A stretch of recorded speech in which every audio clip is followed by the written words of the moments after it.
Hello, people of this planet, and welcome back to another episode of D&D Stories. For those of you who actually care and watch my videos, though I still am unsure why you watch my videos, thank you for coming anyways. I've been absent for quite some time. Not like it really matters. I mean, I make mediocre videos for mediocre people, and that includes myself, so I hope you can sit back, relax, and listen to me talk and rant and babble for another maybe 20 minutes this time. I'm looking at my imaginary watch. Let's see what time it is during the making of this recording. It is currently 5:37 p.m. Central Time. Making this on a wonderful Wednesday afternoon on December the 6th. And we are going to get back into D&D stories. Now, where we last left off, and I didn't even bother to check because I'm an absolute knob, was during the entrance of a brand new arena into the Labyrinth. And for this certain section, we actually found ourselves in a very particular predicament in which I was actually, me, Lambert, in case you have forgotten his name, for those of you who do watch, thank you. Lam or Lambert was going to be the first combatant against a horrific looking draconic man by the name of Draco. How convenient. Now, being a witcher, monster hunting is my domain. And I swear to you, I had to argue my DM down once more for like the 30th time that yes, Dragonborns, in my opinion, are bestial creatures, because they're basically dragons on two legs. Like, there's nothing more else to say. Plus, they're supposed to be rare, but there's like 3 of them in our group, and a witcher. Very ironic. Continuing forward, this, as our DM described it, he was supposed to be our equal, or my equal. Now, in terms of the arena, we actually found ourselves in basically what was like an empty coliseum. And our teammates, my party, was unable to actually interfere in the arena battles in any way. They were put in shackles. There was a force field that prevented them from moving forward or literally anywhere. So they were basically stuck in an invisible mime box. And I thought that was actually kind of humorous, in all honesty. But the weird thing was, he made them roll perception to see what was holding them down. I'm like, really? You wouldn't be able to tell that there's shackles? Like, and so then I made fun of him for that for like 2 minutes. And it's like, alright, so he is supposed to be my equal, and gosh golly, did I almost die in this battle. Now, note, Lambert, during the time of this battle, was at least level 7. Very certain he was level 7. He had about 96 hit points, was able to do 1d10 with his silver longsword, plus, I believe it was 2d4s. 1d4 of necrotic damage, 1d4 of the extra Witcher silver sword damage bonus modifier thingy, not including, strength modifier and proficiencies and stuff like that. So I was able to do a hefty amount of damage. However, I only have a proficiency of +5 to attack rolls. This dude, now it's a +8 after, because my character was under leveled and I didn't know that. This guy, this dragonborn asshole, just has like a fucking +11 fucking glowy sword, and no, it's not a damn lightsaber. It's like fucking zooms like white as shit and bright and fuck, and I'm like, holy shit. And it's like, alright, roll initiative. I won the initiative, so I'm like, I charged towards him with 50 movement speed. I was able to get close to him, so I'm like, I swing my silver longsword. Yeah, 2. Oh shit. It's like, alright, time for his turn to attack. So it was like 2 + 5, 7, right? The guy had like an an AC of like, I don't know, 16 if I remember correctly, somewhere around there. I had an AC of 17, I believe. Yeah, 17 of 7 AC of 17. This dude rolls like a 9, and I'm like, miss. 17. What the fuck? Hold on a minute. 9, 10, 11, 12, 13, 14, 15, 16, 17. This dude got a freaking thingy, an AC, a fucking modifier of like 8? You gotta be shitting me, dude. How can you have a modifier of 8? And I'm thinking to myself, like, dude, I'm gonna have some really. I'm gonna have like a really hard time with this guy, because not only does he hit like almost every time he rolls, but he also hits really hard. The guy freaking rolls like, what was it, like freaking like 9d6s? Well, not really, but it was like what, 2d10s plus 8, and I'm like, oh, he basically doubles my damage. So we're going back and forth, clashing of steel and silver. Well, fucking lightsaber and silver is basically what I was thinking. To the point where I was down to about 36 health. 36 health was something very special, because it's the first time I had actually gone down below 60 health in a very long time. So internally, I am panicking. I honestly believed that this was going to be the end of Lambert. His family was no longer going to have a father. His wife was no longer going to have a husband. I was thinking to myself, like, I need to stay alive. And earlier in that campaign, there was actually something very specific that we had gotten. Well, not earlier in this campaign, but earlier in a separate campaign, back when Lambert was probably a level 3. We came across a, how do you say it? Like this heavenly tree, and it bore fruit. And with these fruit, it was basically golden apples. Now, if you're aware of Minecraft, these golden apples were very similar to the the god apples of Minecraft. Basically, instant health. It would instantly max heal you. Now, however, I was at 36 health. But you see, my opponent had less health than me. One thing that our DM did not put into consideration were the bombs that I had. Now, this dude had a sword that was able to cast magic missile like a wand. So I was like, damn, like basically infinite magic missile, more or less. Not entirely sure how wands work in this game, I'm sorry. But what this dude, what this dragonborn asshole was basically like a few hit points below me. With that, I was able to go on the offensive and start throwing some bombs. Now, one bomb that actually did save me was a Dimeridium bomb. That basically does about 3d8s worth of damage, plus 2d4s of poison damage due to the silver gas, and a 1d4 turns thing where he cannot cast any form of magic.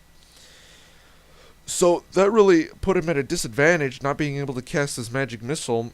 However, with magic missile, ranged attacks are basically ineffective on me due to a feat that the Witcher class has called Swift of the Arm, where I can use my reaction to reduce the damage by my dexterity plus my level plus like another modifier that I don't remember.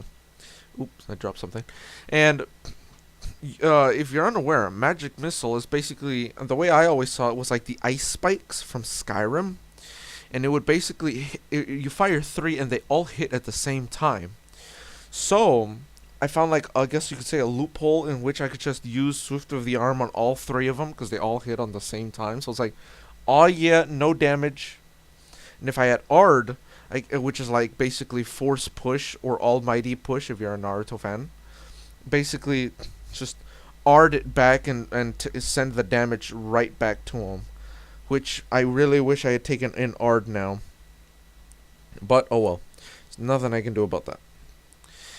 Continuing forward with the use of these bombs, I actually managed to Axie him. Now, if you're unaware what Axie does, it's basically a like sign cantrip but spell at the same time thing for witchers, in which it stuns the opponent. And with that, I just like finished him off and took his sword because I was like, hell yeah, free sword, dude. And with that, uh, that was the end of Mr. Dragonborn Draco. Now, something I actually forgot to mention, so backtracking a little bit. The purpose of this arena was to either have the enemy surrender or or eliminate all opposition. Basically, eliminate the enemy. That's all you got to do. Do not focus on anything else. Kill everyone else. So it's like, alright, I could do that. Monster hunting is my thing. So as soon as I eliminate the opposition, I get teleported back onto the stands, and then our DM rolls a d6 to choose who will be the next combatant. He ends up rolling, and I believe it was... it might have been our good friend Mario Gomez, Ben, who played Ben. Believe it was Ben. Yeah, it might have been Ben. I believe so. I'm very certain. I know that Dennis likes to watch these videos, and he's gonna like freaking yell at me tomorrow if I'm wrong. But of course, I didn't check the recording, so oh well. Continuing forward, Ben, being the bitch that he is, freaking just kept on running away. Hold on, wait. I'm getting ahead of myself. So his opposition was this big buff dude with like 20 strength. Cause why not? Cause he's the DM. Shut up.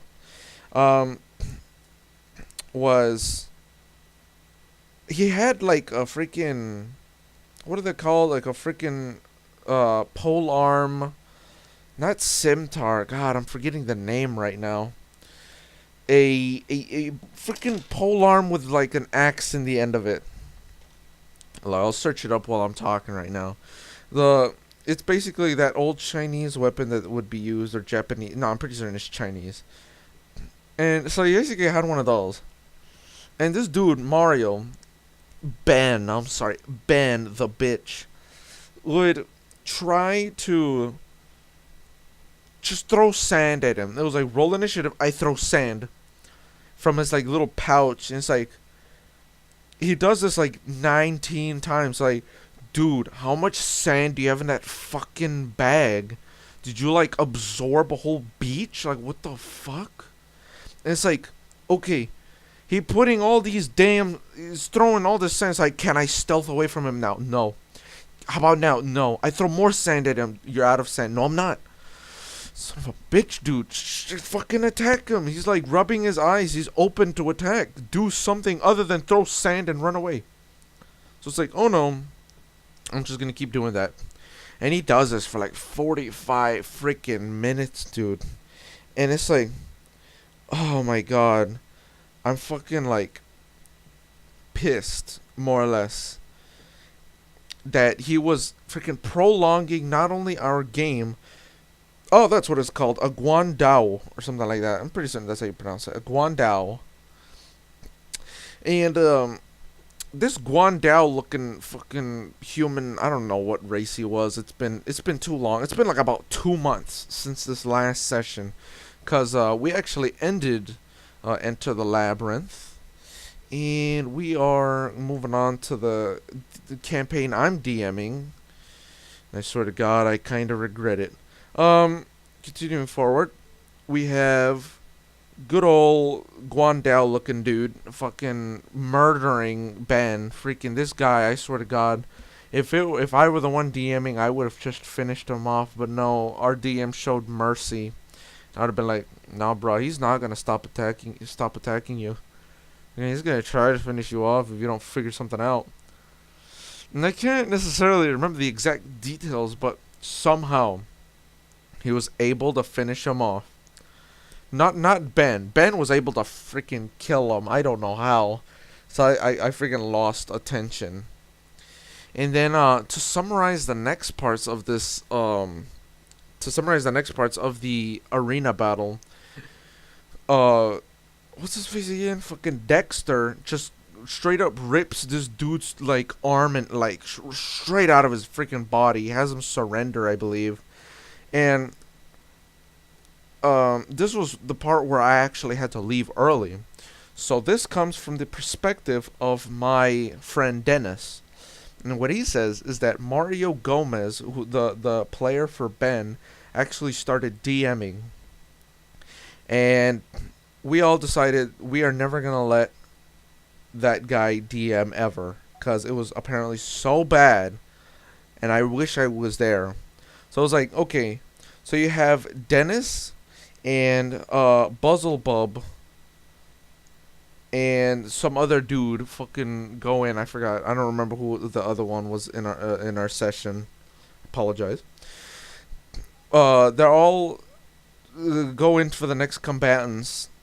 It's 3-on-3 to speed up the session. You know, this is gonna be the last battle. I had to leave. We're all trying to go home. You know, let's finish this, right? And it's like each apparently those three were like, one of them was like suicidal.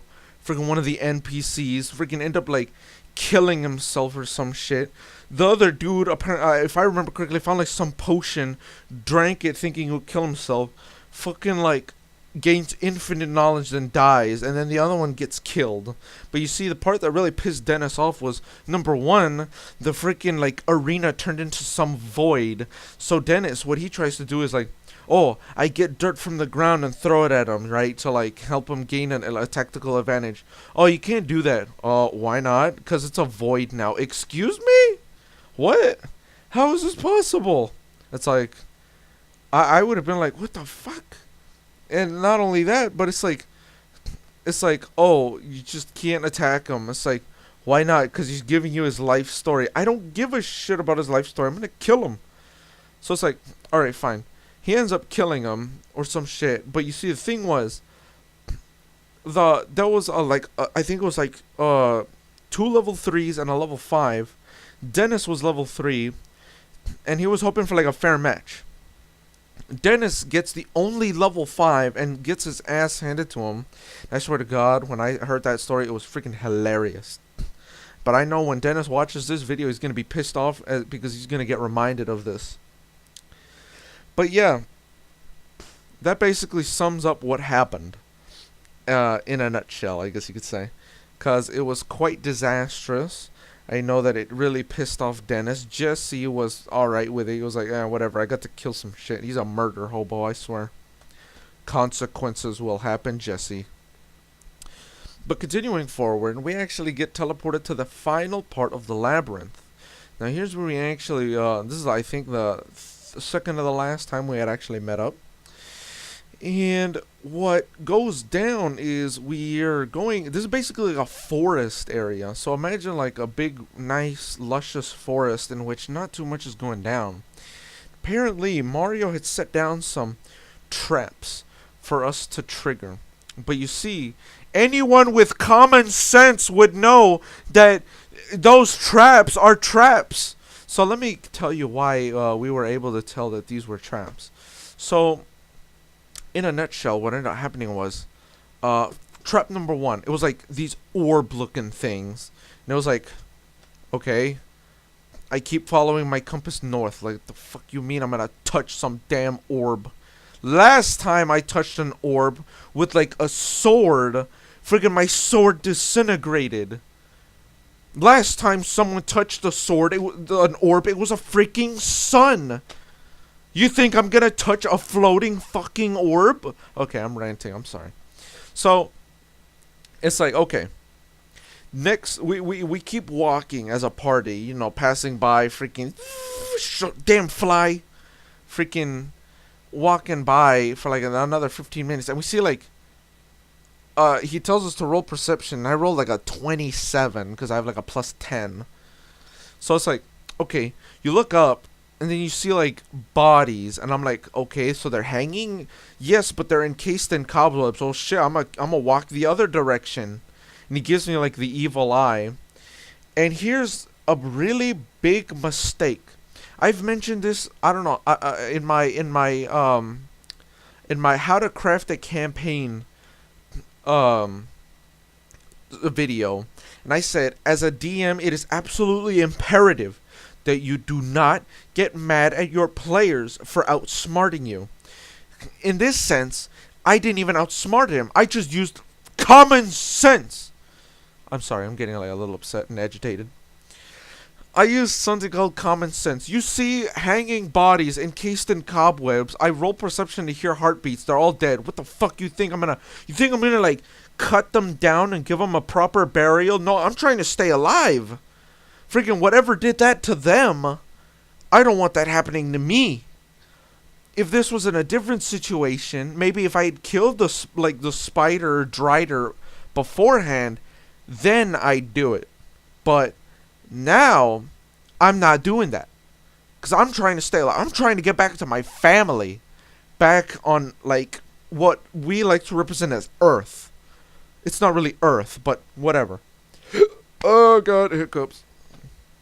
So, what does he do? We find out in, like, 3 days after the session. He's like, oh, I got real mad at you, so I made you all walk. I'm like, so you wasted our time, food, energy, and the amount of time we have to play left because you got upset that we use something called common sense on you. And it's like, okay, yeah, whatever, fine. You know what? It happened. It's all good. It's water under the fucking bridge. And it's like, okay. Alright. Let's continue on with the session. So, after using common sense, some weird shit that I don't even know how to explain it with the fucking ground. Freaking like some Rubik's Cube. It starts morphing and we're just standing there waiting. He's like, alright, this was probably his expectation. He expected us to try to get to like a middle square where we can all be in one square. And we're like, no, we're just gonna wait it out. Oh, it takes like 4 hours. Some bitch, it takes that long. We're just like rotating and rotating. I was going at like 15 miles an hour. The other guys were going like 40. So it's like, yeah, fuck you guys. And then with that, hey, I got a 6. Shit, I got a 1. After that, we ended up in like, I guess you could say, different parallel dimensions. We ended up having, they were like, I couldn't, like, Lambert and Dennis were able to see each other. However, Buzzlebub and Lysol were unable to see us. We weren't able to see each other, but we were able to hear each other. So it was like, okay, let's go that way. Follow the sound of my voice. Follow the orange brick road. I don't know. Freaking follow the sound of my voice and we'll get to where we need to be. After doing that, we end up in a small predicament where we have to fight a spirit naga. Now, spirit nagas are a big pain in the ass. And I'm so glad that the whatchamacallit, like here, I'm going to pull it up on the complete reference guide, that Mario Flores either didn't notice or there just wasn't enough time in game to actually use the ability it has called rejuvenation or something like that. And if you're unaware, what rejuvenation does is it's like this feature that the Spirit Naga has and a few other creatures have, where you can roll a die and it'll rejuvenate. Basically, it can't die. Like here, look. Rejuvenation. If it dies, the Naga returns to life in 1d6 days and regains all of its hit points. Only a wish spell can prevent this trait from functioning. So yeah, theoretically, it can't die. So glad that he probably overlooked that.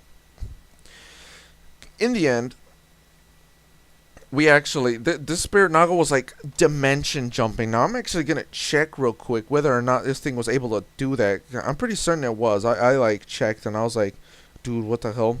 And this was actually one of the first, yeah, you see here, 5th level spells.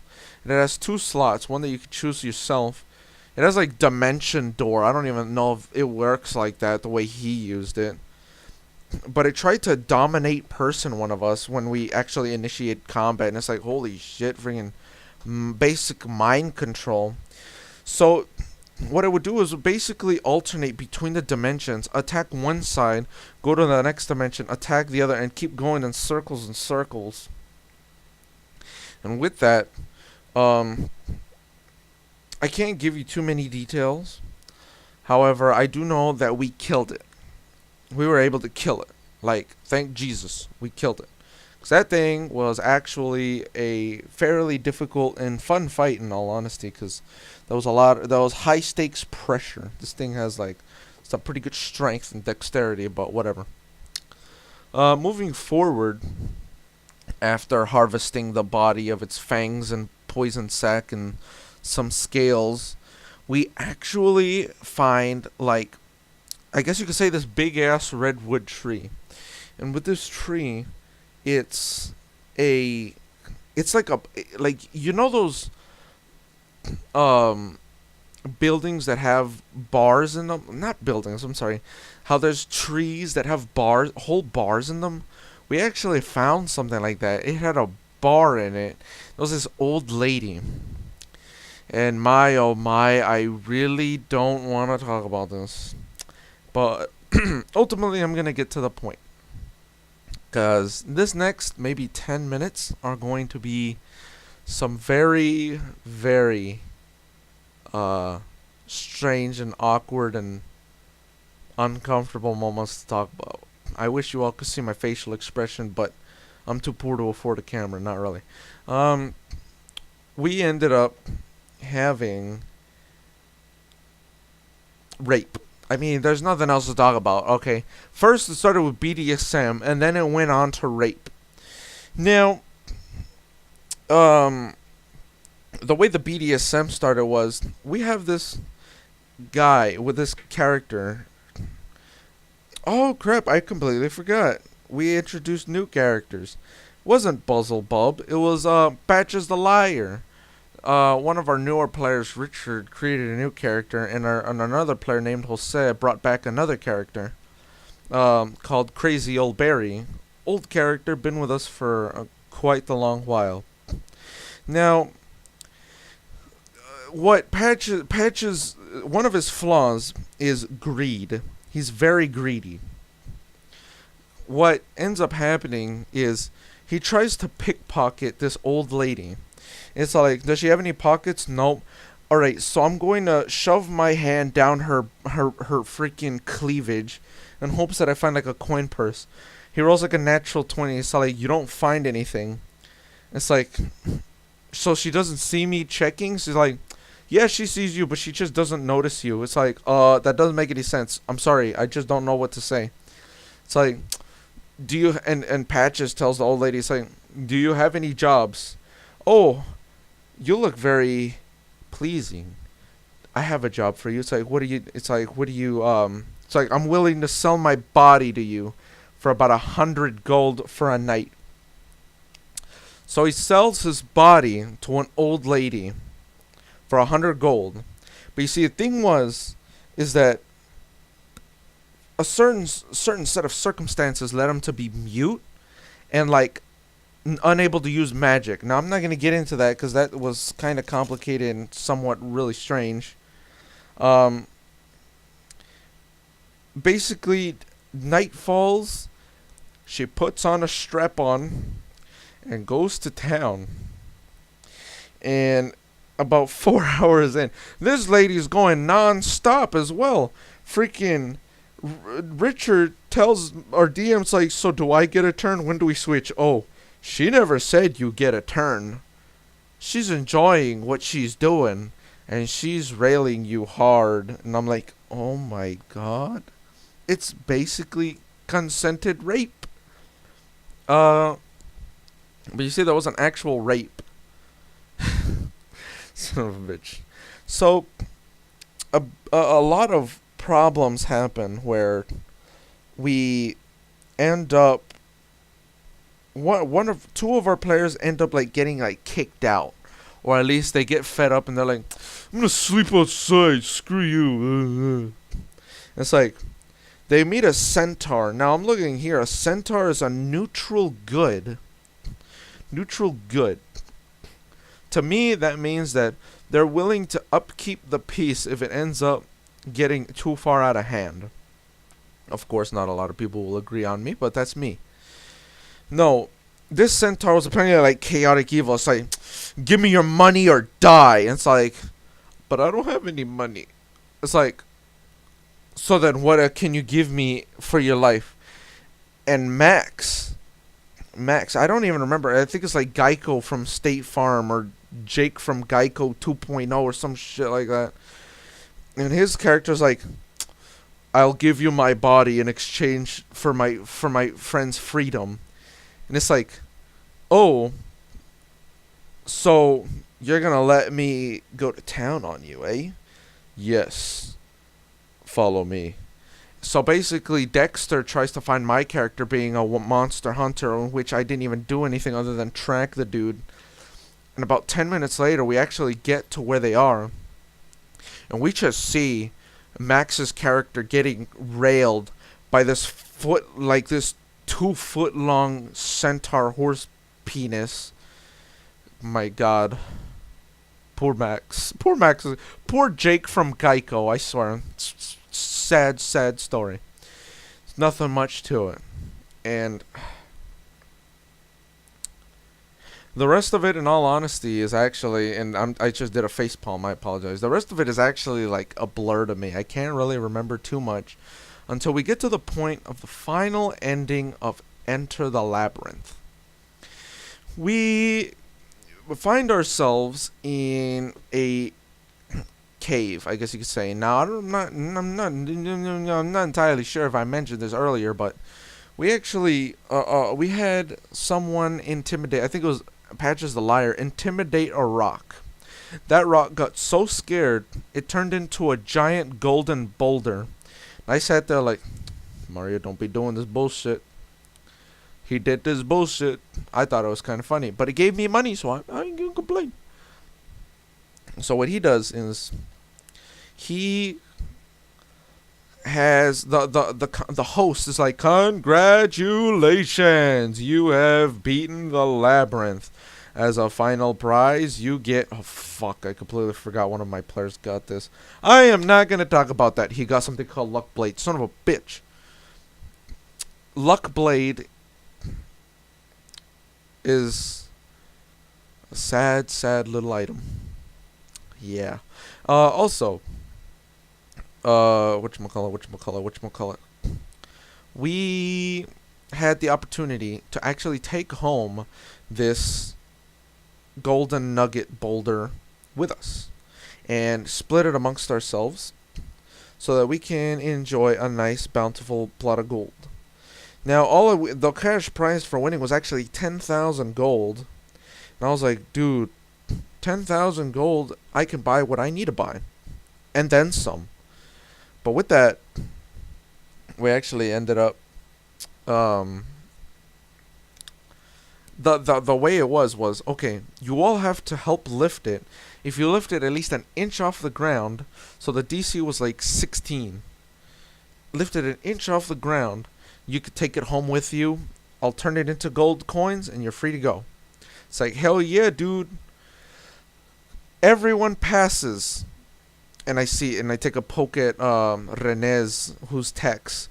René's roll. He rolled like a 1 and a 2. It's like, but you see our DM didn't notice. He's like, reroll, natural 20. So it's like, oh, okay. Natural 20. He can cover for someone else if someone fails. The person who fails, crazy old Barry, because he's like a 63-year-old man. It's like, oh, no, God, he's really old. He can't carry that. So, because of this, he uses a spell. Now, I don't know what the spell is called, and I'm not going to search it up because that's going to take way too long. It allowed him to reduce the size and the weight to 1/8. Or at least the weight to 1/8, but the size stayed the same. No idea how that works. But hey, it's D&D. Magic. Shut up. With that, he almost ruined it for us. The DC was then moved down to like 12. And Barry, he rolled like a 4 and a 5. It's like, oh, but if I reduce it, I could get better rolls. All right, everyone roll at advantage. 6, 7. Oh my god. If it were me DMing, I would have been like, well, too bad, last chance. 7, 8. Oh my god. He was the only one who failed. If memory recalls correctly, he was the only one who failed on all 3 attempts. But because Mario was a nice DM, he decided, you know what? You all managed to lift it up high enough and get yourselves a nice bountiful, like, 50,000 gold. And we were like, oh, hell yeah. And with that, everyone went their separate ways.